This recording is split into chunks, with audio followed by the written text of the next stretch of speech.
बिस्मिल्लाहिर्रहमानिर्रहीम, अस्सलाम वालेकुम। मैं हूं मखदूम शहाबुद्दीन और आप देख रहे हैं पावर टॉक। नाज़रीन इकराम, पाकिस्तानी सियासत का तज्जिया करना नामुमकिन ही है। यह ऐसा दरिया है जिसका पानी हर मोड़ पर रंग बदल लेता है, जिसकी लहरें एक ही दिन में तूफान भी बन सकती हैं और सराब भी। गुज़श्ता दिनों सबसे पहले ये खबरें गर्दिश कर रही थीं कि बानी पीटीआई के साथ डील हो रही है और पीटीआई के अंदरूनी हलकों ने मुतअद्दिद बार कहा कि बैकडोर मुज़ाकरात कहीं जारी हैं। बशमूल तमाम मीडिया हमने भी तज्जियों में अंदाजे लगाए, सवालात उठाए, कयास आराइयां की, मगर नतीजा सामने ना आया। सियासी फजा में अफवाहों की परवाज इतनी तेज थी कि सच की जमीन दिखाई नहीं देती थी। हर समत एक नीम रोशन राहदारी थी जिसके आखिर में दरवाजा तो था मगर दस्तक बेअसर रही। आज राना सनाउल्लाह ने निजी टीवी को दिए गए इंटरव्यू में कहा कि बानी के साथ डील की 2 बार कोशिशें हुई मगर वो इनकारी रहे। उनके बकौल एक बार संजीदा पेशरफ्त भी हुई मगर कदम वापस खींच लिए गए। यह बयान सियासी शतरंज की बिसात पर रखा गया वो मोहरा है जिसकी चाल सीधी दिखाई देती है मगर इसके पीछे कई जाविये छुपे होते हैं। सियासत को वो रास्ता निकालने का नाम कहते हैं, जबकि दूसरी तरफ इसे उसूल पर डट जाने का इस्तारा बना दिया जाता है। सच शायद इन दोनों के बीच किसी खामोश गोशे में बैठा है जहां अल्फाज कम और मफाहमत के इम्कान ज्यादा होते हैं। इसके बाद पार्टी की तकसीम और अंदरूनी इख्तलाफात की बाज़गश सुनाई देने लगी, मगर यह धुंध उस वक्त को छटी जब अली अमीन गंडापुर ने मेरे ही शो में चंद अहम बातें की और फिर एक और टीवी चैनल को इंटरव्यू दिया। इन बयानात के बाद जो खला पैदा हुआ उसने वाज़ेह किया कि पार्टी के अंदर सिर्फ दरारें नहीं बल्कि गहरी खाइयां मौजूद हैं। इख्तलाफ राय जमहूरियत का हुस्न होता है, मगर जब वो क़यादत की समत मुतय्यन न कर सके तो कश्ती डोलने लगती है। सवाल ये नहीं कि इख्तलाफ क्यों है, सवाल यह है कि क्या इस इख्तलाफ में कोई मुश्तरका समत भी मौजूद है या नहीं। क़यादत के फुक़दान की बहस भी इसी तनाजुर में उभरी। जब मरकजी चेहरा कैद में हो, फैसले दीवारों के पीछे से आए और पैगाम रसानी कई हाथों से गुजर कर अवाम तक पहुंचे तो बयानिया अपनी यकसोई खो देता है। एक तरफ रिहाई के लिए फोर्स बनाने के ऐलानात हैं, दूसरी तरफ कानूनी महाज पर अपीलों का वापस लिया जाना है। कहीं सियासी महाज पर बयानात की गूंज है तो कहीं अदालती कार्रवाइयों के पेचीदा मनाजिर सामने आ रहे हैं। ये सब मनाजिर ऐसे हैं जैसे एक ही स्टेज पर कई ड्रामे बैक वक्त चल रहे हों, हर किरदार अपने मुकालमे को असल कहानी समझ रहा हो। ये सब मनाजिर ऐसे हैं जैसे एक ही स्टेज पर कई ड्रामे बैक वक्त चल रहे हों, हर किरदार अपने मुकालमे को असल कहानी समझ रहा हो। उधर पार्लियामेंट के बाहर धरनों की गूंज है, अंदर अदालती कार्रवाइयों की बाज़गश्त और इस सब के बीच आम आदमी की सांस उलझी हुई है। एहतजाज को कोई हक की आवाज कहता है, कोई इसे बेअसर शोर करार देता है। सड़कों पर बैठे चंद लोग हों या ऐवानों में गूंजती तकारीर, असल सवाल यह है कि क्या ये सब मिलकर किसी हल की समत बढ़ रहे हैं या सिर्फ अपनी अपनी पोजीशन मुस्तहकम कर रहे हैं। सियासत अगर मुकालमा है तो फिर मुकालमे की मेज कहां है, और अगर मार्का है तो इसके इख्तिताम का ऐलान कौन करेगा। मुल्क इस वक्त सिर्फ सियासी बेयकीनी का शिकार नहीं, मुआशी थकन भी इसके कंधों पर है। मंडियों की खामोशी, सनत की सुस्त रवि और आम शहरी की घुटती हुई उम्मीद एक दूसरे से जुड़ी हुई कड़ियां हैं। सियासी अदम इस्तेहकाम मईशत के आसाब को कमजोर करता है और कमजोर मईशत सियासत को मजीद बेचैन। यह ऐसा दायरा है जो खुद को काटता रहता है मगर टूटता नहीं। सवाल यह नहीं कि कौन जीत रहा है, सवाल यह है कि इस रस्सा कशी में हार किसकी हो रही है। इस सारे मंजरनामे में मुल्क का बेड़ा कौन पार करेगा, यह सवाल अभी मुअल्लक है। शायद हल किसी एक बयान, किसी एक रहनुमा या किसी एक फैसले में पोशीदा नहीं, शायद ये उस इज्तिमाई शऊर में है जो इख्तलाफ को दुश्मनी नहीं बनने देता और इक़्तिदार को मकसद नहीं बल्कि जरिया समझता है। सियासत अगर दरिया है तो इसे समुंदर तक पहुंचना है, मगर इसके लिए किनारों को साथ चलना होगा, वरना लहरें आपस में टकराती रहेंगी और कश्ती साहिल का ख्वाब देखती रह जाएगी। इसी सब पर बात करने के लिए मैं प्रोग्राम में ज्वाइन किया है मरियम रियाज भट्टो साहिबा ने, बुशरा बीबी की हमशीरा हैं। बहुत बहुत शुक्रिया मरियम साहिबा आपके वक्त का। सबसे पहले तो ये बताइएगा कि साबिक वज़ीर आज़म इमरान खान से तो मुलाकातें नहीं हो पा रही, लेकिन बुशरा बीबी की जो फैमिली से मुलाकातें होती हैं वो मुलाकातें इस वक्त ज़ेर बहस भी हैं, उनके ज़रिए कुछ पैगामात भी आ रहे हैं। इस वक्त जेल में सूरत हाल है क्या, बुशरा बीबी की भी और इमरान खान की भी? जी अस्सलाम वालेकुम अक्तुम। मुलाकातें बुशरा इमरान के साथ भी हम लोगों की तकरीबन 3 महीने तक बंद ही रखी गई थी। नवंबर 3 से बाद से फरवरी 4 को मुलाकात हुई, तो तकरीबन जो है 3 महीने बिल्कुल मुलाकात नहीं हुई उनसे, ना फैमिली की ना लॉयर्स की। तो ज़ाहिर बात, जब अब 2 हफ्ते पहले जब फैमिली मिली उनसे first time after long time, तो फिर बीबी ने बताया कि खान साहब की तबीयत और उनकी आंख के बारे में, तो उस वक्त ऑथेंटिक रिपोर्ट्स, क्योंकि उससे पहले आपको पता है कि र्यूमर्स ये आ रही थी। अब सवाल आपका ये है कि इस वक्त क्या कंडीशन है, तो वो अब काफी सारा तो आपको न्यूज से पता लग गया। खान साहब के कमरे में टीवी तक नहीं है, किसी से बात नहीं करने दी जाती, तो सॉलिटरी कंफाइनमेंट भी है। बीबी के साथ भी यही रवैया है जी। और बीबी का तो जो है वो क्लास सी सेल है, और कोई मतलब बिल्कुल बेसिक एमिनिटीज है वो, और वो कभी गिला भी नहीं करते हैं ओके, उनको इस चीज पे। तो आपको पता है कि ना खान गिला करता है ना बीबी को, ठीक है, कोई अल्लाह की तरफ से आजमाइश है। Point taken. अच्छा, इसमें एक और चीज़ जो पिछले कुछ दिनों से काफ़ी ज़ेरे बहस आ रही है, वो बानी पीटीआई की फैमिली जो है उसके इन्फ्लुएंस पे बात हो रही है। अली अमीन गंडापुर जो है उन्होंने भी इमरान खान साहब की हमशीरा भी और उनकी अहलिया भी, उनके पार्टी के ऊपर जो एक होल्ड है या पार्टी के डिसीजंस में उनका किरदार है, उस पर बात की।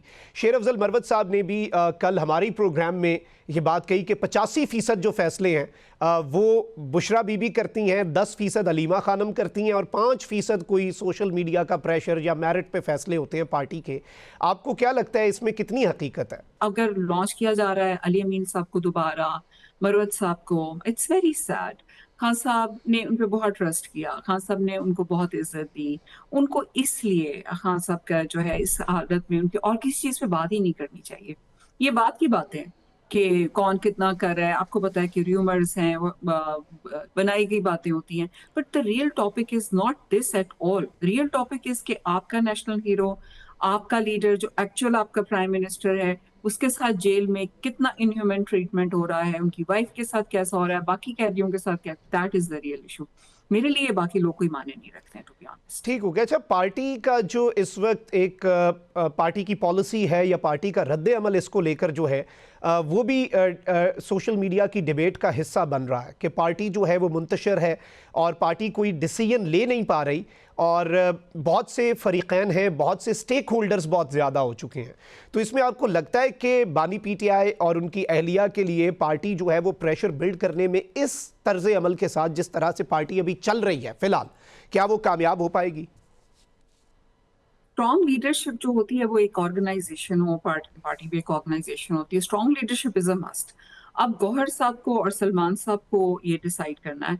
मेरी जब भी किसी बात होती है, वो कहती है जी खान साहब ने तो अचक साहब को और अलामा नासिर को किया, वो डिफरेंट सर्कमस्टांसेस थे। खान साहब ने उनको कहा कि to reach out to other parties and all that, और उस पे काम करें। They were different circumstances. तो इस टाइम में सिर्फ ये कहना कि जी अलामा नासिर साहब प्लान बनाएंगे या अचक साहब बनाएंगे और हम तो उनका वेट करेंगे क्योंकि खान साहब ने उनको कहा है, that I think is not correct strategy. जो धरना, मेरे अपने व्यूज हैं, अगेन मैं पार्टी के लिए डिसाइड नहीं कर सकती, I don't hold a position for party. मेरे अपने व्यूज हैं, being a party worker also since 2008, कि एक स्ट्रैटेजी, और मैं काम भी स्ट्रैटेजी में करती हूँ, कि स्ट्रैटेजी के बगैर आपका कोई काम नहीं चलता। वरना आप देखिए कि एक्सटेम्पोर तौर पे जब हमारे वर्कर्स को ये पता लगा कि खान साहब के साथ कैसा ट्रीटमेंट हो रहा है, तो उन्होंने लीडर्स के बगैर ही एहतजाज करना शुरू कर दिया। और जब ऐसा एहतजाज होगा तो ज्यादा केओस होगा। ये गवर्नमेंट को भी सोचने की बात है और पार्टी लीडर्स को भी सोचने की बात है, क्योंकि खान साहब की सेहत और जान बहुत सेंसिटिव इशू है, not only nationally but also globally. आपने देखा कितने लेटर्स आ रहे हैं गवर्नमेंट को, कहाँ से आ रहे हैं, कितना एक इंटरनेशनली हमारी गवर्नमेंट की बहुत, जो हमारी गवर्नमेंट, मैं तो नहीं कहूंगी उसको कि मेरी गवर्नमेंट है, पाकिस्तान की जो इस वक्त इलीगल गवर्नमेंट है उसकी बहुत ज्यादा ग्लोबली जो है बहुत बदनामी हो रही है कि उन्होंने एक नेशनल हीरो के साथ किस तरह का वो सलूक कर रहे हैं। सही। अच्छा, इसमें एक और चीज़ ये है कि इस वक्त सुहेल आफरीदी जो हैं उन्होंने एक इमरान खान रिहाई फोर्स बनाने का ऐलान कर दिया है और अब कहा यह जा रहा है कि इस रिहाई फोर्स के आईडी कार्ड्स उन्हें बनाकर दिए जाएंगे, उनसे हल्फ लिया जाएगा। तो बहुत से नाक़दीन इसे एक और ट्रक की बत्ती करार दे रहे हैं कि भाई अल्टीमेटली अर्जेंट स्टेप्स लेने थे। ऑन दी अदर हैंड अब धरना जो है ये भी कहा जा रहा है कि रमज़ान शुरू हो रहा है तो धरना अब बिल्कुल ख़त्म है, तो प्रेशर तो थोड़ा बहुत अगर कोई बिल्ड भी हुआ था तो एक तो वो आपसी इख्तलाफात की नज़र हो गया, दूसरा अब एक और ट्रक की बत्ती है या फिर इसमें हकीकतन कुछ हो सकता है। इससे पहले टाइगर फोर्स भी बनी और भी दीगर हमने फोर्सेस देखी, लेकिन सब्सटैंशियल तो कुछ भी नहीं हो पाया था। अब मैंने ये सुना नहीं कि वो फोर्स बना रहे हैं या आईडी कार्ड दे रहे हैं, आपने सुना होगा, मैंने अभी तक नहीं सुना।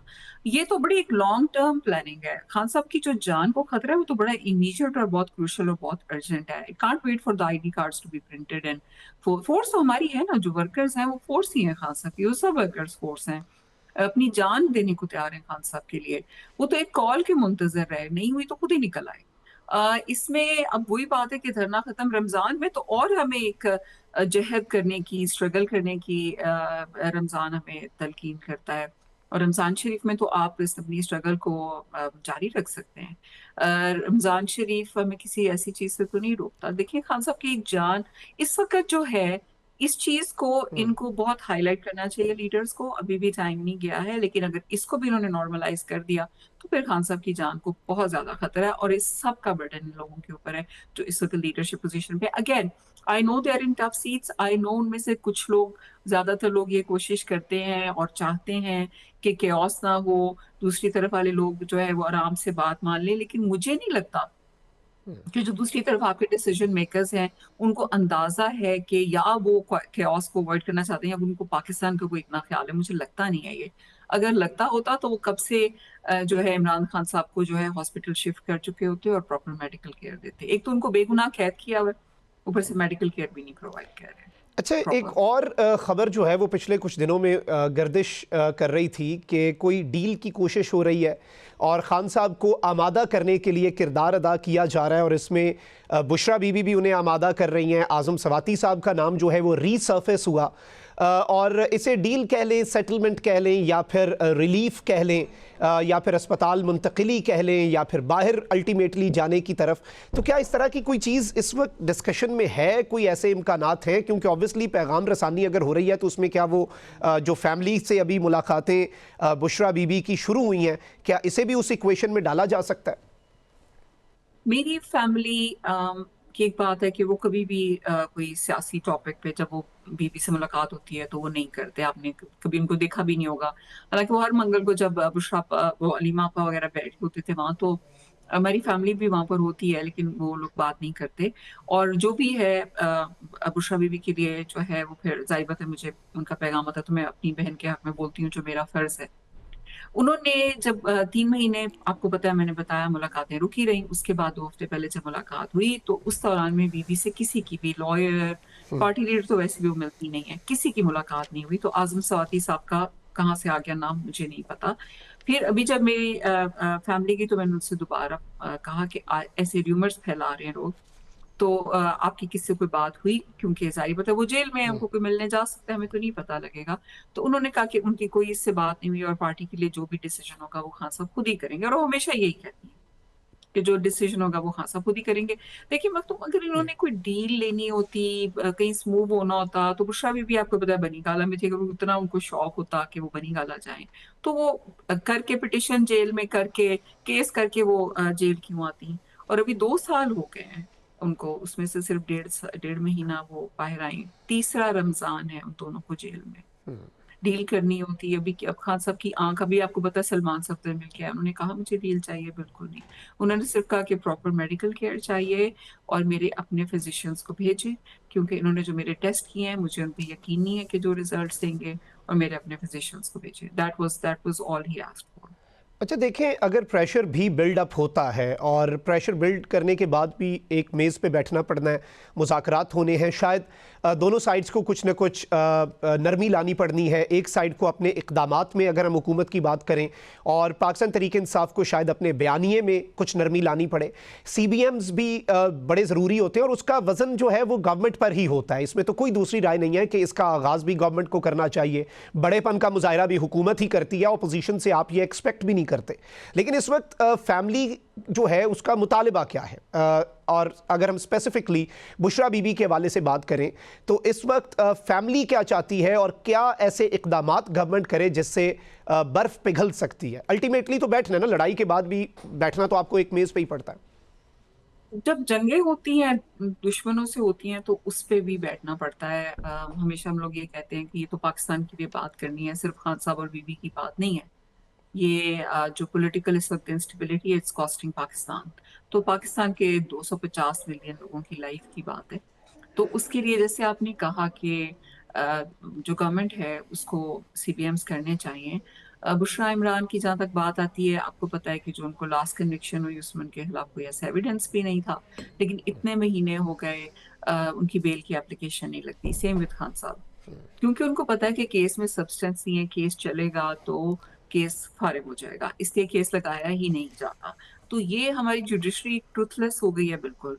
तो क्या सीबीएम्स करने हैं, एवरीथिंग इज बीइंग कंट्रोल्ड। तो आप उनको देखिए कि बीबी को जिस तरह के सेल में रखा गया है, जहाँ कीड़े हैं, चूहे हैं, जिस तरह का उनको खाना दिया जाता है गर्मियों में, एयर कंडीशनर, मतलब हम कहेंगे कि वो मांगती नहीं है। वो लोग क्यों कहते हैं हमें बस कूलर और बेसिक फैसिलिटीज उनको चाहिए। लेकिन आप ये देखें कि उन्होंने एक फॉर्मर पीएम को और उनकी वाइफ को किस तरह रखा है। और जब हम लोग ये कहते हैं, तो गवर्नमेंट कहती है कि जी हम एग्जैजरेट कर रहे हैं। मैं हमेशा ये कहती हूँ कि अच्छा ठीक है, आप ऐसे करें कि इंटरनेशनल ऑब्जर्वर्स को, इंडिपेंडेंट जर्नलिस्ट को आप जेल भेज दें, जैसे भी सलमान सफदर साहब के। नहीं, बल्कि मोहसिन और नकवी आप साहब ने भी कहा है कि मेरा बस चले तो मैं मीडिया को वहाँ की सहूलियात दिखाऊं, तो हम तो तैयार बैठे हैं दिखाने के लिए। बिल्कुल, हाँ, उनका बस क्यों नहीं चलता? उनका उन्हीं बस का क्यों तो नहीं बस चलता? चलता अगर है। मैं वही तो कह रही हूँ कि फिर क्यों नहीं चलता? अगर जेल सुपरिटेंडेंट को कहो कि जी ये तो गलत है, नेग्लिजेंस है, क्रिमिनल नेग्लिजेंस, हो कहेंगे जी हमारा तो बस नहीं चलता, ये तो कर्नल साहब का बस चलता है। अब कर्नल साहब कौन है हमें तो नहीं पता, इनके साथ ही काम करते हैं ना मोहसिन नकवी साहब के साथ। तो ये तो एक बड़ा एक अब मैं उनको क्या कहूँ, गलत बयानिया होगा कि जी हमारा बस नहीं चलता। फिर किसको इन्होंने रोका, किसने इनको रोका हुआ? इजराइल ने रोका हुआ है इनको। इनको किसने बाहर से रोका हुआ है? बताएं फिर कि हमें किसने रोका हुआ है कि इस वजह से हमारा बस नहीं चलता। ठीक हो गया। अच्छा, इख्तिताम पे आपसे एक सवाल ज़रूर पूछना चाहूँगा, क्योंकि अली अमीन गंडापुर साहब जो हैं उन्होंने भी आप पर तनकीद की कल, और एक अलग से एक नैरेटिव ये भी बनाया जाता है कि बाहर बैठकर क्यों बात करते हैं, आकर फील्ड में आकर स्ट्रगल करें और रेजिस्टेंस दिखाएं। यही जो वैसे गवर्नमेंट है वो कहती है कि साहबजादे जो हैं इमरान खान के, उन्हें भी आना चाहिए। इसी तरीके से अब बुशरा बीबी साहिबा जो हैं उनकी हमशीरा हैं आप, तो ये भी एक तनकीद हो रही है। अ, कुछ लोगों को अपनी गलतियां छुपाने के लिए दूसरों पे तनकीद करनी पड़ती है। फर्स्ट ऑफ ऑल, मैं पार्टी के कोई पोजीशन होल्डर नहीं हूँ। मैं पार्टी की वर्कर हूँ 2008 से, इसलिए मैं तब से बहुत वोकल हूँ। मैं यहाँ पर यूएई में भी पीटीआई प्रेसिडेंट वुमेन विंग थी। मैं पीटीआई की जो ओवरसीज चैप्टर्स हैं पूरे विना के, उसकी मैं एडवाइजर थी, उनकी टॉप। तो मैंने उस पे पीटीआई के साथ बहुत काम किया 2008 से। मेरी और तरह की स्ट्रगल है। मैं जब खान साहब का शहीद धरना होता था तो मैं यहाँ से वीकेंड पे जाके धरने में प्रॉपर शिरकत करती थी। खान साहब की गवर्नमेंट हटाई गई, मैं वहाँ पे प्रोटेस्ट पे जाती थी। ये अलग बात है कि मुझे कोई स्टेज पे जाके और वहाँ पे उसका तो आप शौक नहीं है दोबारा कि मेरी तस्वीर। प्रोटेस्ट्स में शिरकत करेंगी अगर मौका आया? मैं अगर मेरी इज्जत वालदा मेरे साथ होती हैं यहाँ पे, और वो सबको पता है कि उनकी जी, तबीयत ठीक नहीं है। अल्लाह और ये से। तो जिहाद का भी पहला असूल है कि आपकी अगर वालदा घर पे है, हुजूर पाक ने सहाबी को बोला कि जिहाद के लिए आए, उन्होंने कहा तुम्हारी वालदा बीमार है, उनकी खिदमत करो, तुम्हारा जिहाद है। मेरी वालिदा को अगर मैं यहाँ पर, जैसे मैं पाकिस्तान में होती, मैं छोड़ के आ सकती। मैंने उस दिन भी एक ट्वीट में भी कहा कि मुझे अगर ये पता हो कि मुझे एयरपोर्ट से भी निकलने दिया जाएगा, तो मैं इस वक्त एहतजाज में खान साहब के लिए शामिल होती। मैं खुद वहां पे होती, क्योंकि मैंने ये पहले एज एन एक्टिविस्ट मैंने बहुत काम किया है। और दूसरा, जहां तक ये गिला कि हम बाहर बैठ के बात ना करें, तो आपको पता है कि पाकिस्तान की इसके वक्त इकोनॉमी ज्यादातर ओवरसीज जी, लोगों के पैसों पे चल रही है। तो ये तो बात ना ही किया करें ना तो अच्छा है। इनको मुंह पे खुद ही, जो ये बात कर रहे हैं, मुंह पे खुद ही एक थप्पड़ लगा देना चाहिए ठीक हो कि गया, एक तो पॉइंट टेकन। ओवरसीज बहुत बहुत पाकिस्तानी शुक्रिया। मरियम रियाज तंग भट्टो करते साहब हैं। हमारे साथ मौजूद थे। नाज़रीन इकराम, यहाँ पे वक्त का, हमारे साथ रहिए। See you after this break.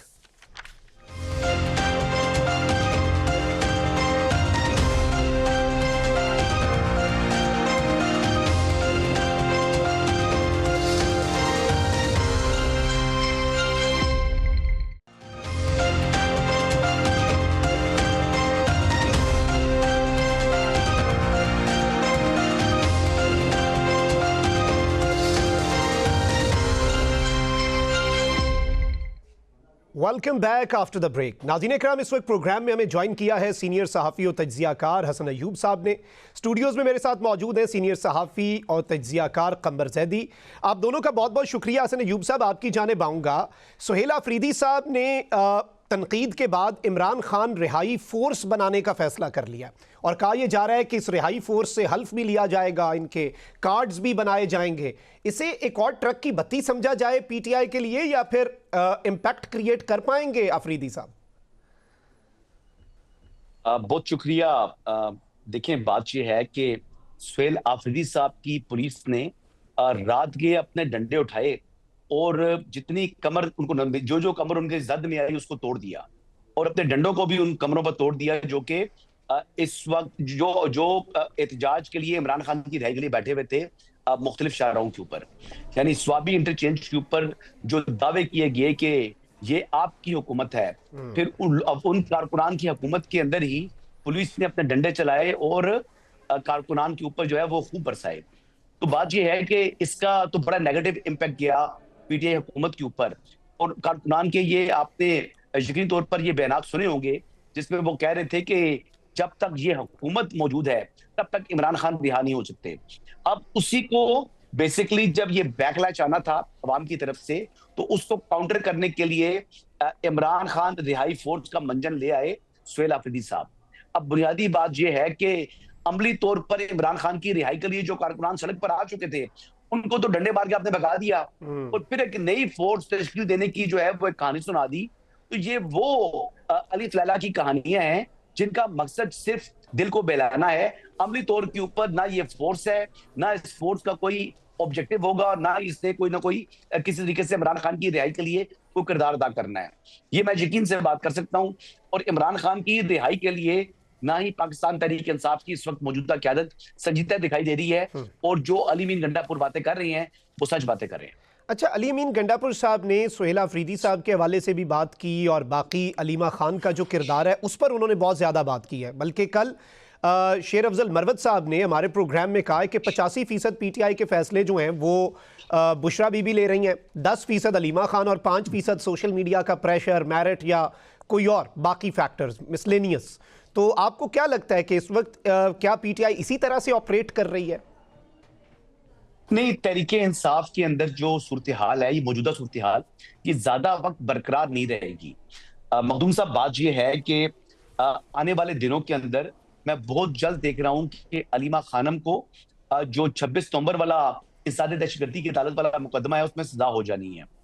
उनकी कन्विक्शन के बाद, उनकी गिरफ्तारी के बाद अब फिर तहरीके इंसाफ किसके कंट्रोल में होगी, इसके इंतजाम और इंतजाम कौन संभालेगा, फैसला साज कौन होगा, ये आने वाले दिनों के अंदर ये बात डिटरमिन होनी है। क्योंकि इस वक्त जो कंट्रोल सलमान अकरम राजा साहब का अलीमा खानम की हमायत की वजह से कायम है वो फिर बरकरार नहीं रहेगा। अब फिर उनकी अहमियत ये नहीं होगी जो इस वक्त उनकी अहमियत है। एक बात तो ये होगी। दूसरा, अगर आप मौजूदा हालात के अंदर भी देख लें तो अलामा राजा नासिर अब्बास साहब हो जाएं या महमूद खान अचकज़ई हो जाएं, उन्होंने सड़कों पर आने से गुरेज किया और अपने आप को पार्लियामेंट के अंदर जो है वो कन्फाइन कर लिया। हालांकि अलीमा खानम ये कह रही थी कि सड़कों को गर्म किया जाए। अब उनको मालूम है, बखूबी इल्म है कि उनको सजा हो जानी है, तो लिहाजा वो पहले ही चाहती हैं कि उनकी सजा और गिरफ्तारी को सियासी रंग दे दिया जाए। उसको सियासी रंग देना चाह रही थी, लेकिन महमूद खान अचकज़ई ने लाउडली एंड क्लियरली कहा कि हम लोगों के बच्चों को नहीं मरवा सकते। ये बड़ा जिम्मेदारी का मामला है और मैं नहीं चाहता कि लोगों के बच्चों को रियासती बशिंदगी के सामने खड़ा कर दिया जाए जहां पर उनको नुकसान हो। तो दानिशमंदी का सबूत दिया जी। ये जो मैच्योर पॉलिटिशियन है, इन्होंने बयानात के ऊपर ही अपने आप को जो है वो की महदूद रखना जो है वो इसका फैसला किया। अब आने वाले दिनों के अंदर जो नई सिमत होगी पाकिस्तान तहरीक इंसाफ की, वो अलीमा खानम की गिरफ्तारी के बाद ही तय्युन होगा उसका। जी, सही हो गया। कंबर जैदी साहब, आपकी जानिब आऊँगा। हसन अय्यूब साहब ने बड़ी इंपॉर्टेंट बात की है कि अलीमा खानम साहिबा जो है उनकी गिरफ्तारी होने जा रही है और उन्हें सज़ा होगी और उसके बाद फिर पीटीआई का एक नया रुख निकल के सामने आएगा। अभी भी पीटीआई की जो मौजूदा कंडीशन है उसे आप किस तरह से देख रहे हैं? क्योंकि पीटीआई कहती है कि we have to build pressure, but धड़ेबंदी भी है, आपसी इख्तलाफात, डर्टी लॉन्ड्री पब्लिक में आ चुकी हुई है और रोज़ाना आ रही है, रोज़ाना की बुनियाद पर आ रही है। तो इसमें पीटीआई को कहाँ पर खड़ा देख रहे हैं आप? देखिए, राइट नाउ जो कंडीशन हमें दिखाई दे रही है, पीटीआई एहतजाज कर रही है, मज़ामत कर रही है। और अगर आप रिसेंटली अभी राना सनाउल्लाह साहब का ही बयान देखें कि 2 दफ़ा डील्स की ऑफ़र की गई इमरान खान साहब को और दोनों दफ़ा उन्होंने रिजेक्ट की, और वो जो शराइत रख रहे हैं वो हुकूमत मानने को तैयार नहीं है। हुकूमत की जानिब से जो कहा जा रहा है वो इमरान खान साहब मानने को तैयार नहीं है। तो इसका मतलब है मामलात वहीं पे स्टैंड स्टिल हैं जहाँ से आज से पहले थे। तो क्या पीटीआई के मौक़िफ़ में तब्दीली आई? नहीं आई। क्या पीटीआई अपनी जगह पे खड़ी हुई है? खड़ी हुई है। क्या पीटीआई मज़ामत कर रही है? कर रही है। तो बात अब सिर्फ मसला का हल यहाँ पे आ जाता है, इमरान खान साहब की रिहाई के लिए कितना प्रेशर क्रिएट कर पाएगी पीटीआई। मेरा ख्याल से एज ऑफ नाउ जो फ़ैसला लिया गया है वो बड़ा दुरुस्त फ़ैसला है। मामलात को बातचीत के ज़रिए आगे बढ़ाया जाना चाहिए, क्योंकि मखदूम साहब आपको तो मालूम है इससे पहले जो एहतजाज हुआ था क्या हाल हुआ था। मतलब अब रियासत पाकिस्तान में पीसफुल असम्बल और फिर प्रोटेस्ट करना वो कितना मुश्किल हो गया आपके सामने। क्या आर्टिकल 19 इजाज़त नहीं देता है? और फिर उसके बाद हमने देखे कि जिस तरह से मामलात हुए, जिस तरह से पीटीआई को पे ज़ुदोकोब किया गया, तो एक पार्टी मुसलसल प्रेशर सह रही है और अपनी जगह पर अगर खड़ी हुई है उसकी रेजिस्टेंस, तो मैं समझता हूँ ये काबिल तहसीन है। हाँ, रियासती मामलात को कैसे आगे बढ़ाया जाए या फिर किस तरह से कोई ब्रेक थ्रू हो, तो वो मैं समझता हूँ कि बातचीत के थ्रू ही ब्रेक थ्रू होगा। और अब जो है अगर कोई थोड़ी बहुत बातचीत हुई है या फिर पीटीआई ने ये सोचा कि अभी वो इस टाइम पे स्टेप बैक करेंगे, तो मेरे ख्याल से अगर वो आके सड़कों पे ही बैठे रहते और वो एहतजाज करते तो फिर इन्होंने कहना था कि एक नए 9 मई की तैयारी है। अगर वो अब पीछे हटे हैं और वो कह रहे हैं कि ठीक है बातचीत के ज़रिए हम मामलात को आगे बढ़ाएंगे और आगे लेकर चलेंगे, और फिर वो कह रहे हैं कि हम मज़ामती एक फोर्स बनाएंगे, चलें वो बयानिया ही सही अपने लोगों के लिए, बट ये सेंस प्रिवेल कहीं ना कहीं कर रही है कि मामलात को अच्छे तरीके से आगे बढ़ाया जाए, डेमोक्रेटिक वैल्यूज़ का ख्याल रखा जाए। अगर पीटीआई ने पहल कर दी है तो हुकूमत को भी चाहिए कि अब, क्योंकि इसमें मखदूम साहब मेरा और आपका डायरेक्टली नुकसान हो रहा है। उसकी वजह यह है कि मुल्क चल नहीं रहा है, उसकी वजह यह है कि मईशत चल नहीं रही है, उसकी वजह यह है कि सियासी अदम इस्तेकाम जब तक रहेगा हमारी मईशत सफ़र करती रहेगी। तो मेरा ख्याल से ये हुकूमत की ज़्यादा जिम्मेदारी है कि इन मामलात को पाकिस्तान में कब तक इस तरह सियासी इंतशार रहे, इन मामलात को आगे बढ़ाए। मामलात बातचीत के ज़रिए होते हैं, जितनी भी टेबल टॉक्स होती हैं उनके ज़रिए सलूशन निकलते हैं, किसी ना किसी सलूशन पे आया जाए, ताकि ये रोज़ की जो हम देख रहे हैं कि कभी यहाँ फ़लाँ जगह एहतजाज हो रहा है इमरान खान साहब की रिहाई के लिए, कभी ये मूवमेंट चल रही है, तो इससे बंदा निकले और बंदा अब इस मुल्क को आगे लेके जाया जाए। जहाँ तक मामलात रही इमरान खान साहब की रिहाई की आपने बात की, क्या पीटीआई कोई डिफरेंस क्रिएट कर पाएगी या नहीं, तो आपने 26 नवंबर के बाद से देख लिया कोई बड़ी उस तरह से हमें मूवमेंट तो नज़र नहीं आई, लोग नज़र नहीं आए, और उसकी वजूहात बड़ी वाज़ेह है। मैं नहीं समझता कि मैं आपको दोबारा किसी को एक्सप्लेन करने की ज़रूरत है। प्रैक्टिकली स्पीकिंग तो कोई भी अपने बच्चे जो है वो गोलियों के आगे खड़ा करना नहीं चाहता, और कोई भी नहीं चाहता कि उनका जो एहतजाज है उसको जो ब्रूटली उनको डिस्पर्स किया जाए। तो प्रैक्टिकली स्पीकिंग इस तमाम मामलात का हल जो है वो बातचीत से ही निकलना है। अल्टीमेटली तो देखें वही बात है ना कि अगर जंग भी हो जाए ना, जितनी बड़ी जंग भी, उसके बाद सब मेज़ पे ही बैठते हैं, तो जितनी जल्दी टेबल टॉक हो जाए, मामलात हल हो जाए। असन अयूब साहब आपकी जानिब आऊँगा। इस वक्त सूरत हाल ये है कि पीटीआई के हवाले से ये कहा जाता है कि वो अपने बयानिए में नरमी लाए, पीटीआई ज़रा पीछे हटे। हुकूमत के हवाले से ये कहा जाता है कि वो सीबीएम्स करे, क्योंकि कॉन्फिडेंस बिल्डिंग मेयर्स जो हैं उनका वज़न हुकूमत पर होता है, हुकूमत को बड़ेपन का मुजाहरा करना चाहिए। इसमें एक और चीज़ आपसे मैं ये ज़रूर पूछना चाहूँगा कि मोहसिन नकवी साहब के किरदार पर बात हुई है कि जो पीटीआई का एक तासुर था मोहसिन नकवी के हवाले से, वो अली अमीन गंडापुर ने भी और कल शेर अफजल मरवत ने भी उस पर बात की है। तो आपको लगता है कि मोहसिन नकवी साहब पीटीआई के लिए दोबारा कोई स्पेस क्रिएट करने की कोशिश कर सकते हैं, और पहले जो दावे हैं उनमें कितनी हकीकत है? देखिए, पहली बात तो ये है कि यकीन तौर के ऊपर जो बात की जा रही है मोहसिन नकवी साहब से मुतल्लिक, 26 नवंबर के वक्त वो चाह रहे थे कि ये मामला संजानी के मकाम के ऊपर वहां पर जो पाकिस्तान तहरीक-ए-इंसाफ है वो अपना पड़ाव डाले और इस्लामाबाद की तरफ ना आए। लेकिन इस बात के ऊपर आमादा भी हो चुकी थी पूरी की पूरी तहरीक-ए-इंसाफ, लेकिन बुशरा बेगम ने बात मानने से इनकार किया था और फिर वो आगे बढ़ी, वो पहुंच गई थी इस्लामाबाद और पीछे फिर अली अमीन गंडापुर साहब को भी पहुंचना पड़ा। लेकिन फिर अगर आपको याद होगा कि फिर भागी भी बुशरा बेगम भी, जिन्होंने हलफ लिया हुआ था कारकुनान से कि इमरान खान की रिहाई के बगैर हमने इस्लामाबाद से वापस नहीं आना, तो फिर उन्हीं कारकुनान ने रोक लिया अली अमीन को और बुशरा बेगम को, वो भागने नहीं दे रहे थे। फिर हमारी जो रियासती एहलकारों ने आकर उनको वहां से निकाला अगर आपको याद हो कि वो जो लोग निकले थे उनको कारकुनान भागने नहीं दे रहे थे, कारकुनान वहां से जाने नहीं दे रहे थे। फिर इनको यानी ये जो मनाल वाला रास्ता है जहां से खैबर पख्तूनख्वा की हदूद में जाकर छोड़कर आए हमारे रियासती एहलकार, लेकिन इस बात की तरदीद की हुकूमत ने भी और इस बात की तरदीद की तहरीक इंसाफ ने भी, तो फिर मैंने भी अगले दिन कह दिया कि मैंने कहा जी ठीक है जी, इन लोगों को तहवील में नहीं लिया गया था, ये दोनों बात खबर जो मेरी खबर गलत है, ये लोग ठीक कह रहे हैं। लेकिन उसकी फुटेज बाद में कुछ आ गई थी, वो लोगों ने देख लिया था, बहरहाल वो चीज तो सामने ही है। रहा सवाल राना सनाउल्लाह की जो बात कर रहे थे कि जो उन्होंने बयान दिया, स्टेटमेंट दिया है, नईम अशरफ भट्ट साहब की जो उन्होंने बात की है एयरवाई के ऊपर, देखिए राना सनाउल्लाह साहब एक सीजन पॉलिटिशियन है, वो कभी भी तारीफ नहीं करेंगे जब तक उनका बीच में अपना ऑब्जेक्टिव ना हो। इस वक्त क्योंकि बहुत सी अतराफ से एस्टैब्लिशमेंट के करीब लोगों ने भी डील की बातें की, जैसे आपने सुना कि हैदर नकवी साहब ने ये बात की थी और दीगर लोग हैं, रजी दादा ने, मुख्तलिफ लोगों ने ये बातें की थी कि भाई शायद डील होने वाली है, तो एक तासुर तो बन गया था। अब वो राना सनाउल्लाह साहब ने अब उसको स्पॉइल कर रहा था किसी तरीके से कि कहीं वाकई डील ना हो जाए, तो फिर उन्होंने ऐसी बात करनी थी कि इमरान खान डर के खड़ा है कि इमरान खान को 2 मरतबा डील ऑफर हुई है, वो मान नहीं रहा। देखिए कोई डील इमरान अहमद नियाजी साहब को ऑफर नहीं हुई, लेकिन राना सनाउल्लाह साहब वो तारीफ करके ये चाह रहे हैं कि उनको उतनी ऊंचाई पर ले जाया जाए कि वहां से अगर वो जंप मारे तो दोनों सूटों में जो है वो नुकसान तहरीक इंसाफ का हो। यानी अगर डील कर ले इमरान खान तो लोग कहेंगे ये तो डील कर गया, जो हम बनाते रहे 2 साल के वो डील नहीं कर रहा।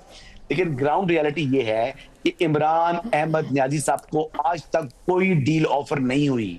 वो सियासतदान है राना सनाउल्लाह, इनके सियासी मुखालिफ हैं, वो इनको यूज कर रहे हैं और इनको ट्रैप कर रहे हैं और ये लोग ट्रैप हो रहे हैं। गुफ्तगू के सिलसिले को आगे बढ़ाएंगे, यहां पे वक्त हुआ एक ब्रेक का, हमारे साथ रहिए।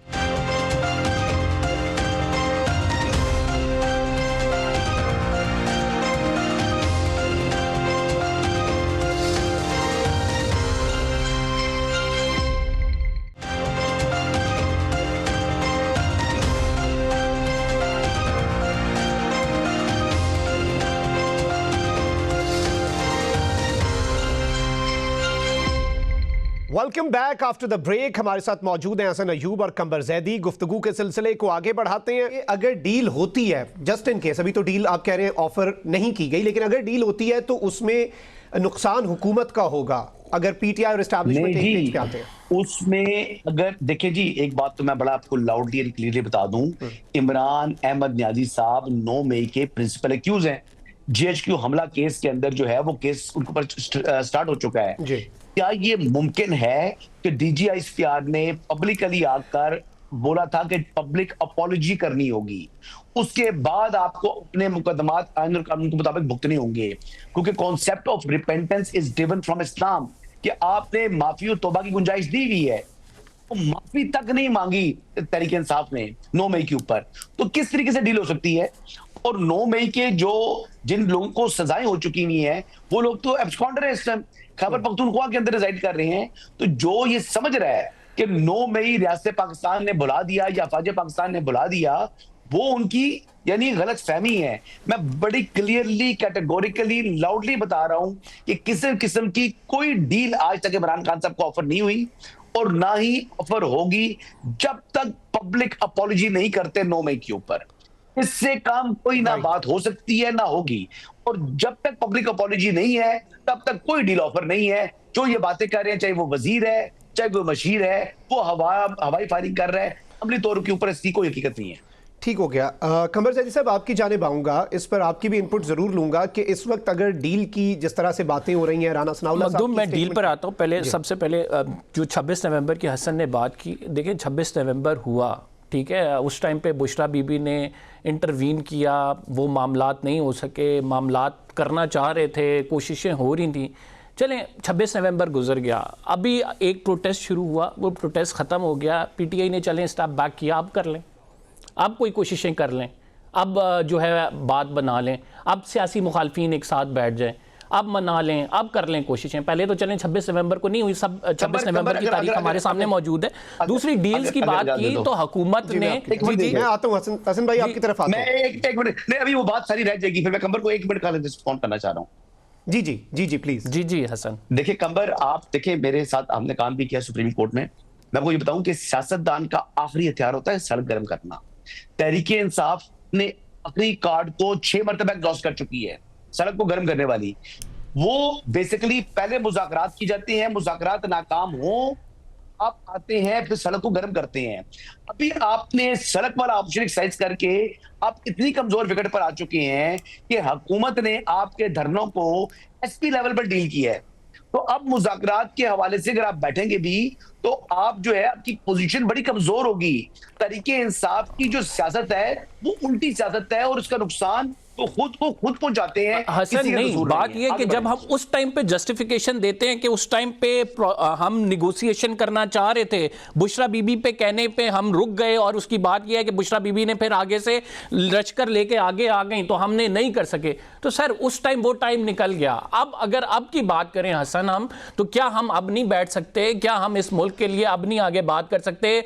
पॉइंट ऑफ स्ट्रेंथ की आप बात कर रहे हैं, पॉइंट ऑफ स्ट्रेंथ आपको तभी चाहिए कि जब यहां पर लोग लेकर आए हैं मुल्क में दंगा फसाद, वो तो कह रहे हैं कि हमारे साथ बैठे बातचीत करें, मामले का हल निकालें, वो बैठने को तैयार है। लेकिन आपकी स्ट्रेंथ होगी तो आपकी बात सुनी जाएगी। जब आपने अपने आप को बैडली एक्सपोज कर लिया हो, लोग आपके कहने पर निकले ना, तो हुकूमत आपको लिफ्ट नहीं कराएगी। ये सियासत में रहम नाम की कोई चीज नहीं होती। सियासत के अंदर जाती मफादात होते हैं और अपने पार्टी के मफादात होते हैं। इस टाइम हुकूमत का यानी उसको पागल कुत्ते ने काटा हुआ है कि वो तरीके इंसाफ की। एक तो बात ये है कि हम यहाँ पे जो डिस्कशन कर रहे हैं वो किसी दोनों सियासी पार्टीज का नुक्ता नजर नहीं बयान करें, हम पाकिस्तान की आवाम के लिए डिस्कशन करें। क्या ये पाकिस्तान के मफाद में नहीं है ये दोनों सियासी पार्टियां बैठें? जिस तरह से तहजीब याफ्ता ममालिक में होता है, मामलात को आगे लेकर चलें, मईशत पर डिबेट हो, मईशत चले, मुल्क का पहिया चले। अगर इसी तरह हसन सियासी इंतशार रहा तो आप क्या समझते हैं मुल्क आगे बढ़ेगा? नहीं, बिल्कुल पाकिस्तान को आइन और कानून के मुताबिक चलना चाहिए। जिन लोगों को अदालतों ने, इंसानी दहशतगर्दी की अदालतों ने सजाएं सुनाई हुई हैं, उन लोगों को पहले कानून के हवाले किया जाए। क्यों खैबर पख्तूनख्वा की हुकूमत उनको प्रोटेक्शन दे रही है? क्यों उमर अयूब जो कि सजा याफ्ता मुजरिम है वो दंदनाता हुआ घूम रहा है, अपनी बेगम की पूरी इलेक्शन का बेंच चलाता है? क्यों ज़रताज गुल इस टाइम आजाद घूम रही है खैबर पख्तूनख्वा के अंदर? क्यों इस वक्त शिबली फराज साहब कहीं नजर नहीं आ रहे? जिन लोगों के ऊपर मुकदमात हैं, जिनको सजाएं हो चुकी हुई हैं, उनको कानून के हवाले करें। तो क्यों इन केसेस इमरान खान साहब के 1 साल से लग रहे?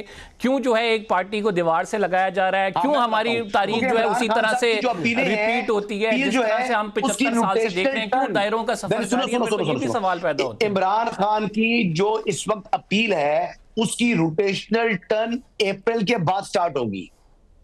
अभी क्यों सा महीना जा रहा है? फरवरी, मार्च और अप्रैल, 2 महीने बाद आपकी वो टर्म आएगी जब 2025 की बिलें आनी है। तो बात सुने, आप लाडला प्रो मैक्स को साइड पर रखे ना, 18,000 से ज्यादा मुकदमात हैं इस्लामाबाद हाईकोर्ट के अंदर।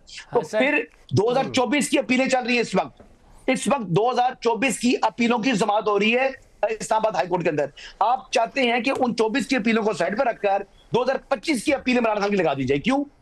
अच्छा, यहाँ पे लेकिन मैं भी चीज ऐड करना चाहूंगा हसन अयूब साहब। एक मिनट, क्यों लगाएं आप? सर उसका खबर जवाब दें मुझे, क्यों? हसन 2025 की इमरान खान की अपील लगा दे, क्यों लगाएं? हसन देखें, आपको मालूम है कि नवाज शरीफ साहब के जो केसेस लगे थे किस तरह लगे थे, फिर वो वापस आए किस तरह हुए, फिर उनके प्लेटलेट्स जब गए थे तो वो किस तरह गए थे। देखिए बात हमारे मुल्क में क्या, हसन आप इस चीज को डिनाई करते हैं कि हमारे मुल्क की क्या ये सियासी तारीख नहीं रही? यहाँ पे डीले नहीं ऑफर होती रही, यहाँ पे अदालतों को नहीं इस्तेमाल किया जाता रहा। बात यह है कि आप आउट ऑफ टर्न केसेस लगाएंगे, अगर कल को आपकी डील होती है तो यही आउट ऑफ टर्न केसेस लगेंगे। फिर मैं आपसे ये सवाल करूंगा कि ये किस तरह से रोटेशन में तो इसका नंबर अप्रैल का बन रहा था, अब किस तरह से ये केस लग गए? बात ये है कि इस मुल्क में हकीकत कोई बताता नहीं है लोगों को, और अब हकीकत सामने आनी शुरू हुई है तो फिर हम कहते हैं कि हम आइन और कानून के मुताबिक चलते हैं। आइन और कानून में तो आउट ऑफ टर्न लग ही नहीं सकता केस, लेकिन कल को यही डील हो जाती है तो ये आउट ऑफ टर्न भी केसेस लगेगा, इमरान खान साहब को सजा भी खत्म हो जाएगी, ये सारे केसेस खत्म हो जाएंगे। अवाम को उल्लू बनाने के लिए हसन ये 75 साल से हो रहा है। मैं और आप यहां बैठ के डिबेट करें, ये कोई नई डिबेट नहीं है। आप भी सारे फैक्ट्स जानते हैं, मैं भी सारे फैक्ट्स जानता हूं। अच्छा, पहली बात तो ये है कि इमरान खान इस वक्त कॉन्विक्ट है। एक अदालत ने उसको करप्ट शख्स करार दिया है, जो कि नायब की अदालत है, और खुसूसी अदालत ने उसको चोर करार दिया है। एक अदालत से उसको 10 साल सजा हुई है, दूसरी अदालत से उसको 17 साल सजा हुई है। अब बात यह है कि उसकी अगर 10 साल वाली सजा की अपील लगनी है, वो 2025 अप्रैल के बाद शायद उसकी टर्न आ जाए। और जो दूसरा मुकदमा है तोशाखाना वाला, उसकी 2026 के बाद अपील लग रही है। तो बेसिकली अभी तो 1.5 साल तो इंतजार करें उनकी अपील लगने में। अपील लगने में फिर अपील चलेगी कितना अरसा, वो उसकी बात का मामला है। तो रोटेशनल टर्न का इंतजार करें जी। यहां पर इमरान खान साहब ने सबक सिखाया था कि जनाब तमाम लोग बराबर हैं, कोई अमीर के लिए कानून अलग नहीं होना चाहिए, ताकतवर के लिए कानून अलग नहीं होना चाहिए, कमजोर के लिए कानून और नहीं होना चाहिए। तो इमरान खान साहब के इस सबक के ऊपर अमल दरामद हो यहाँ रहा पे है। हसन साहब आपसे एक सवाल मैं पूछना चाहूंगा कि जस्ट इन केस, जी जस्ट इन केस आपने जिस तरह कहा कि 9 मई पे माफी मांग ली जाए फिर चीजें ठीक हो जाएंगी, अगर ऐसा होता है तो फिर केसेस जल्दी लग जाएंगे? नहीं लगेंगे। मैं आपको बता रहा हूं क्लियरली, 2025 अप्रैल के बाद इनकी जो 190 मिलियन पाउंड की शायद अपील लग जाए, और जो 2026 अप्रैल के बाद 2026 अप्रैल के बाद जो है वो उसकी लग जाए अपील 190 मिलियन पाउंड की, और 2027 के बाद लगेगी अप्रैल के बाद जो तोशाखाना 2 केस है। इससे पहले इमरान खान साहब बाहर नहीं आ रहे। अब ये मखदूम साहब, हसन साहब ने जवाब दिया, बड़ा इंटरेस्टिंग जवाब दिया। यहीं से हसन साहब कहते हैं कि अगर डील हो जाए पीटीआई की और उसके बाद फिर हम जो रिलीफ का सिलसिला डील के बाद देखते हैं, हसन साहब कहते हैं उस टाइम भी टर्न के मुताबिक लगेंगे, ऐसा कोई नहीं होगा कि इमरान खान साहब को एकदम से बाहर छोड़ दिया जाए। सर फिर डील किस चीज पे होगी? फिर डील यही हो रही है कि वो बंदा वो कह रहे हैं हमारा बाहर निकालो। नहीं, उसके बाद पाकिस्तान तहरीक इंसाफ का पॉलिटिकल स्टेटस बहाल हो जाएगा, वो जलसे कर सकेंगे, वो अपना राइट ऑफ असेंबली उनको दिया जाएगा। इस वक्त उनका वो जो स्टेटस है वो भी नहीं है। अच्छा, तो पाकिस्तान तहरीक इंसाफ चाह रही है कि सिर्फ जलसे करने के लिए अपना एक स्टेटस सैंपल दोबारा से रिस्टोर करने के लिए डील करे। तो इतने बेवकूफ है, अपना लीडर जेल में छोड़ेंगे और जलसे करने के लिए वो डील कर लेंगे। क्या बात नहीं है, वो चाहिए रहे हैं। अगर आपको अभी तक अंदाजा नहीं है तो अली मीर गंडापुर क्या कह रहा है? वो चाह रहा है, वो कह रहा है कि ये चाहते ही नहीं है इमरान खान बाहर आए, उनकी चौधराहट कायम रहेगी। देखिए अभी आने वाले दिनों में जो मैं आपकी बात बता रहा हूं, जो एक वैसे आप बहस करना चाहें मेरे साथ कमर जैदी साहब, तो बहस आप जरूर कर लें, अपना शौक पूरा कर लें, लेकिन मैं आपको जो बता रहा हूं वो ग्राउंड रियलिटीज है। वो ग्राउंड रियलिटीज ये हैं कि इमरान खान साहब की रिहाई के हवाले से मौजूदा क़यादत भी संजीदा नहीं है, और ना ही अलीमा खानम संजीदा है। अलीमा खानम को भी पार्टी के ऊपर अपनी गिरफ्त चाहिए। देखिए इमरान खान साहब की आंख जो है वो बेहतर हो चुकी है, उसके ऊपर आज तक नहीं बोल रहे, तहरीक इंसाफ वाले मान नहीं रहे, अभी तक इस बात पर कायम है कि 85% इमरान खान की जो है वो आंख जाया है, यानी वो एक आंख उनकी जाया हो चुकी है। वो नहीं कह रहे कि वो उनकी बेहतरी आ चुकी है। बेटों से बात की इमरान खान की, क्या बेटों को नहीं बताया उसने कि मैं ठीक हूं या मैं खराब हूं? क्या उनके वहां तक एक्सेस नहीं था अलीमा खानम का? वो इस बात की तस्दीक कर सकती हैं कि बेटों से बात होगी है, लेकिन बेटों से क्या बात हुई है बेटों ने नहीं बताया उनको। तो बेसिकली ये सियासत हो रही है। इमरान खान साहब ने भी बच्चों को बताया कि मेरी तबीयत ठीक है, काफी बेहतर हो चुकी है आंख मेरी। दूसरा, मुलाकात के लिए बैरिस्टर गौर को कहा था ना आ जाए, जब मेडिकल एग्जामिन हो रहा है, तो बैरिस्टर गौर नहीं गए, अलीमा खानम ने रोक दिया कि बच जाए आप। अडियाला जेल उनको 2:30 पर बुलवाया, 3:30 के ऊपर जो है वो प्रोसीजर उनको दोबारा एग्जामिन स्टार्ट हुआ। फिर उनको पिम्स में रात को वो जाकर मुलाकात करते हैं, डॉक्टर्स के साथ ब्रीफिंग लेते हैं। अडियाला वो नहीं गए क्योंकि उनकी मुलाकात हो जानी थी बानी चेयरमैन तहरीक इंसाफ के साथ। अच्छा, रात को बैरिस्टर गौर साहब और अलामा राजा नासिर बाद ब्रीफिंग लेकर आते हैं, लेकिन वो अगले दिन तक जो है शाम तक, जब तक हुकूमत की तरफ से डिटेल नहीं आई, वो खामोश रहे, उन्होंने बात नहीं की। क्यों नहीं की? बात यह है कि ये सियासत कर रहे हैं। ये आपको नजर आ रहा है इमरान खान के लिए कुछ हो रहा है? ये तो चाहते ही नहीं है कि इमरान खान की अगर हेल्थ रिस्टोर हो रही है तो उसके ऊपर वो बता दीजिए कि अच्छी बात है कि उनके कारकुनान जो उनके साथ जुड़े हुए हैं उनको कम से कम इत्मीनान हो। मैं आपको बता रहा हूं बड़ा क्लियरली आपके प्रोग्राम में खबर दे रहा हूं। मैं हसन साहब अब मुझे एक मिनट जवाब देने दें। सर वो सियासत कर रहे हैं, पीटीआई सियासत कर रही है, पीटीआई फॉर इंस्टेंस पीटीआई का बंदा अंदर है, वो सियासत करेगी हर मामले पर। आप हुकूमत है, आपकी जिम्मेदारी है पीटीआई के अगर धरने से लोगों का, शहरियों का जो जी मैंने मेरे पास वक्त कम है हसन साहब, मैं कमर साहब से क्लोजिंग रिमार्क्स ले लूं। देखिए हसन साहब ने कहा कि पीटीआई सियासत करी है, पीटीआई की सियासत को आप लोग एक्सपोज करना चाहते हैं। आप ऐसा करें कि इमरान खान साहब का इलाज कराएं, उनको अस्पताल शिफ्ट करें। क्या डर है? उनकी तो रोटेशन में अपील लगनी है, अप्रैल के बाद आप इलाज 2 हफ्ते अस्पताल में होगा, वापस आ जाएंगे वो, तो आपने तो दोबारा जेल ले आना है ना, उनकी अपील लगनी है, तो डर क्या है? उस पर अगर पीटीआई सियासत करिए, आप उसे काउंटर कर दें, आप इलाज सही करा दें, आप रिपोर्ट जो है वो पब्लिक तो आपने कर दी है, मौलिजीन को लेके जाके उनके मिला दें, तो आप ये कर लें। मेरा कहने का मकसद ये है कि अगर हमने मुल्क के मामलात को सही तरह चलाना है तो यहां पे ट्रांसपेरेंसी भी बहुत जरूरी है, बातचीत के जरिए हल भी बहुत जरूरी है और तमाम पार्टीज का साथ बैठना भी बहुत जरूरी है। अगर सिर्फ सियासत खेलनी है तो इसमें मेरा, आपका और इस मुल्क का नुकसान है, जो कि नहीं होना चाहिए। बहुत बहुत शुक्रिया हसन अयूब साहब और कंबर जैदी साहब हमारे साथ मौजूद थे। इसी के साथ मखदूम साहब को इजाजत दीजिए। अल्लाह निगहबान। पाकिस्तान जिंदाबाद।